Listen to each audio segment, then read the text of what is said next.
So hi there, you are watching our YouTube channel Biotech Amalgamated, and today we are going to study some of the important terms which are used in biotechnology.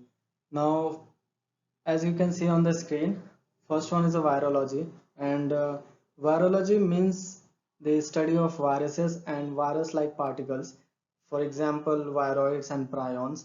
Now, this term was first coined in 1599, and it means poison in Latin. Okay, here's the structure of virus. Now you can see. Let me take the list pointer. Okay, so as you can see, virus contains nucleic acid inside the protein code. Okay, and based on the type and size of size and shape of this protein code, they have been classified in various types. And here you can see the two examples. Like another virus is of having different shape. So virus, it was discovered by Dmitry Ivanovsky in 1892, and it has the size that ranges from 20 to 400 nanometer. However, the largest virus has the size of 500 nanometer.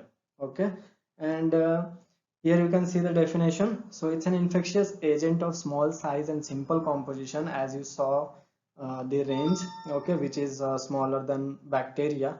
Now that can multiply only in living cells of animals, plants, or bacteria by utilizing their reproductive machinery. So let me simplify this term.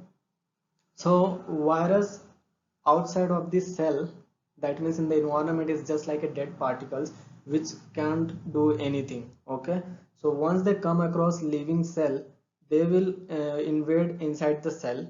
Okay, and they will hijack the functioning of the cell, and they will try to multiply inside the cell. And once the enough amount of cells get gathered inside the cell, they will burst out the cell and they will kill the cell. Okay, and they will infect other cells. Now you might be wondering, is there any other particles or any causative agents which are smaller than viruses? So obviously answer is yes. And sorry, I forgot to give the example. The example for viruses are herpes virus and retroviruses. So herpes virus causes the gen what to say, like sexually transmitted disease.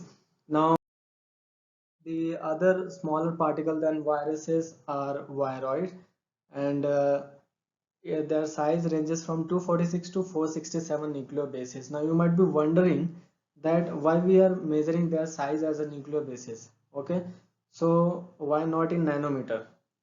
The answer is they are just RNA particles. Okay, single stranded RNA particle overlap upon itself to form a circular RNA, and this circular RNA has the ability to cause disease.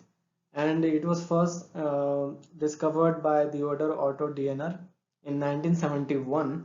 And here's the definition. So in definition, you can see it's a plant pathogen. So we are lucky that we can't get infected with this, but still there are other things through which we can get infected.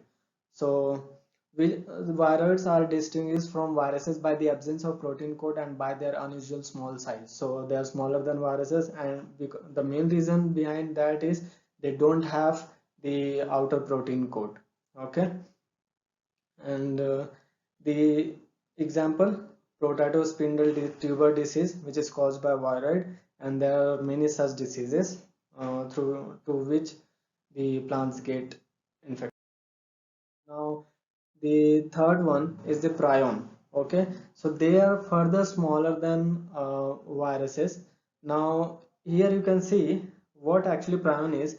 It's a normal protein, but when its structure gets altered like little bit, then they start behaving in another manner and they start causing disease because the whole pathway gets disrupted inside the cell. Now their size ranges from 253, like approximate size is 253 amino acids, and it was first discovered by Stanley B. Prusner in 1982. And here's the definition. Prion, an abnormal form of normally harmless protein, like here as I explained, found in the brain that is responsible for a variety of fatal neurodegenerative diseases of animals.